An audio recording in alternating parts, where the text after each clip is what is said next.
Hamil itu berat sekali dan akhirnya bisa menjadi jalan dari perlahan runtuhnya kesehatan imunitas, lemahnya yang sangat lemah banget dari seorang wanita. Apalagi di zaman kayak gini nih, tambah luar biasa sekali potensi hamil itu adalah sebuah proses yang sangat melemahkan kesehatan, sangat melemahkan tubuh wanita. Semua diawali dari sebelum kita hamil, entah itu hamil masih pertama kali, masih gadis, kemudian baru menikah, atau yang sudah kedua dan ketiga, semua diawali dari sebelum hamil. Sebelum hamil itu bukan merupakan sebuah hal kebiasaan membiasakan diri untuk merawat diri, sama sekali enggak. Rasa takut itu lebih mudah menguasai kita takut kalau kita merawat diri pertanda kita sakit. Nah, seorang pengecut tidak akan mampu mengambil tindakan yang tepat, maka kebanyakan orang itu takut dirinya sakit, yang sakit berarti harus menuntut konsekuensi, padahal seharusnya hanya perlu dihadapi saja. Nah, kebiasaan ini akhirnya menjadikan kita ketika hamil tidak ada perlakuan tambahan khusus, sama sekali tidak ada.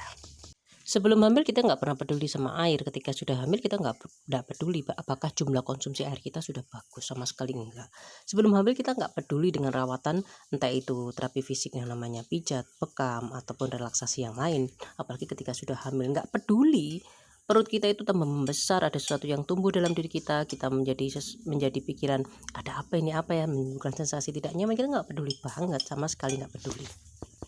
Katakanlah 9 bulan kita membawa perut yang segitu besarnya kemana-mana, kita nggak peduli banget, itu akan menjadi beban untuk diri kita sendiri. Sama seperti kita nggak peduli makan ini itu akan menjadikan beban. Kita perjalanan naik motor ke sana ke sini atau bahkan naik mobil sekalipun, duduk kita anggap itu sebagai hal yang nyaman, sebagai hal yang luas negatif ke tubuh kita. Nah, kebiasaan-kebiasaan itu akhirnya melemahkan diri kita. Bayangkan bayi yang hidup di dalam sebuah rumah yang sangat tidak nyaman, tentu saja gelisah selama dia di dalam perut kita. Ketika dia keluar, akhirnya dia juga akan terus gelisah. Akhirnya kita menciptakan anak-anak gelisah. Ketika anak kita gelisah, akhirnya apa? Dijulukilah, bayi rewel, bayi soro. Padahal kenyataannya karena memang kita tidak pernah peduli, membuat tubuh kita terbebani sedemikian rupa, melemahkan tubuh kita selama hamil. Kita loh sudah baru saja, belum ada 5 menit, belum ada 1 jam, belum ada 1 hari, kita sudah dikasih bayinya. Apalagi yang sudah dikasih kewajiban yang lain, kudu selain menyusui, kita kudu disuruh masak dewe, disuruh kora-kora dewe, disuruh sembarang dewe. Wah, bayangkan setelah kita 9 bulan gotong-gotong seberat itu kemana-mana, katanya mengkurap tidak bisa, miring kadang tidak nyaman, kanan kiri telentang rasanya berat. Kita pingin istirahat, gak bisa. Nah, akhirnya hamil itu betul-betul berat. Hamil itu betul-betul menjadi awal dari mengkeroposkan kesehatan kita sendiri. Belum lagi melahirkannya. Melahirkan menggunakan tenaga sebesar itu dengan waktu istirahat yang tidak panjang, karena kewajiban sudah menanti depan kita, dan karena kita tidak pernah mengatur diri kita, tidak pernah merawat diri kita, sehingga ketika kita melahirkan kita nggak berpikir aku butuh istirahat. Bukan suatu hal yang kejam, kita tidak menemui tamu, bukan suatu hal yang kejam. Kita meminta bayinya, "Nduk, Le, nyuwun tolong ibu kate istirahat dhisik nggih. Ayo di sini."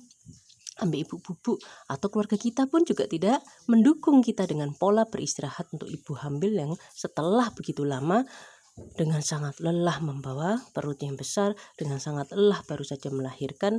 Tentu saja tidak ada support system yang baik, karena baik kita ataupun orang-orang sekitar kita sama saja nggak pernah punya sebuah sistem, nggak pernah punya keteraturan mengatur diri kita sendiri, merawat diri kita sendiri. Makanya hamil melahirkan itu jadi suatu hal yang sangat berat. Hamil itu harus ada perawatan khusus yang dimaksudkan adalah meniatkan untuk diri kita sendiri. Ini loh tubuh kita. Makanya kalau sudah turun mesin 1 kali, berarti melahirkan seperti turun mesin 2 kali, itu bisa sangat luar biasa efek kesehatannya ke diri kita. Mendidik anak itu butuh tubuh yang sehat. Ibu yang lemah, ibu yang sakit-sakitan, bisa apa? Tidak akan bisa memainkan seni peran jadi seorang protagonis menjadi antagonis, memainkan permainan intonasi, memainkan permainan mimik, mempermainkan permainan kata, bukan sesuatu yang metu toko atine, ngamuk sak ngamuk-ngamuk, ngilok sak ngilok-ngilok, tidak bisa. Karena mendidik itu adalah, ibu itu adalah butuh sehat. Mendidik itu kekuatan dari batin, yang batin ini didukung oleh fisik yang lemah, tentu saja batinnya lemah. Lalu belum lagi masalah suami istri. Dengan kita tidak merawat diri tubuh kita terus akhirnya ngejlok, akhirnya ketika genital kita, ketika vagina itu distimulus, itu tidak akan mudah mencapai klimaks. Tentu saja kita akhirnya tidak tertarik dengan namanya hubungan intim, dengan namanya hubungan seksual. Akhirnya suami ya harus dipaksa menerima keadaan, harus dipaksa menerima ya begini ini bojoku saiki wis ndak koyo waktu saya pertama masih gadis. Akhirnya bambu-bambu masalah, berbaling-baling masalah berputar. Yang semua hanya diawali dari apa? Dari ketidakpedulian kita dan juga rasa takut kita. Merawat diri itu sama sekali tidak menunjukkan kita sakit. Sebagaimana Allah memerintahkan kita untuk sholat 5 waktu, kenapa? Kalau kita tidak sholat 5 waktu, seberapa bengis hati kita. Dengan kita sering berwudu, dengan sering kita menghadap Allah, meskipun itu hanya omong kosong, meskipun kita sholat tidak tahu siapa yang kita sembah, meskipun kita sholat tidak menghentikan kejahatan kita, meskipun kita sholat kita keji, tidak punya rasa kasihan pada orang lain, meskipun kita sholat kita tetap menjadi orang yang judes dan sebagainya, hati kita tidak welas dengan sholat. Tapi seandainya kita tidak sholat 5 waktu, akan jadi seperti apa lagi? Luar biasa. Jadi sama seperti itu, merawat diri sama sekali tidak menunjukkan kita berpenyakit, tapi menunjukkan tanggung jawab. Karena itu mendidik itu bukan lagi sebuah hal yang berorientasi duit. Ngeles itu bukan lagi berorientasi duit, tapi ngeles itu adalah sebuah kebutuhan karena membantu anak-anak untuk apa?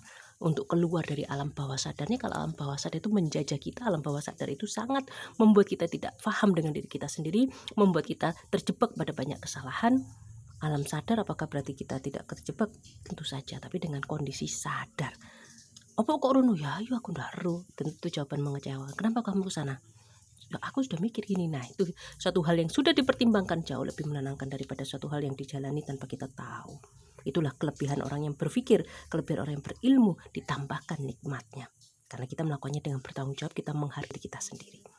Jadi, mari kita merawat diri kita, ciptakan hamil yang baik untuk bayi kita, karena pendidikan sejak dini itu diawali dari masih di dalam kandungan, dan ciptakan diri yang sehat agar kita bisa mendidik anak-anak kita dengan tubuh kita yang sehat, dan kita juga tetap bisa menjadi istri yang menyenangkan dalam berhubungan seksual. Demi siapa? Bukan demi anak kita, bukan demi suami kita, tapi demi diri kita sendiri, sebagai wujud rasa syukur kita kepada Allah yang sudah maringi kita hidup, sudah maringi kita anak, sudah maringi kita kesempatan hamil, sudah maringi kita punya suami, sudah maringi kita kesempatan untuk berhubungan intim yang tidak bisa dilakukan oleh semua orang, sembarang orang, tapi kita bisa melakukannya dengan suami yang halal, dengan istri yang halal. Bagi rasa syukur kepada Allah, mari kita merawat diri kita sendiri, mari ciptakan hamil yang sehat, mari kita ciptakan melahirkan yang sehat.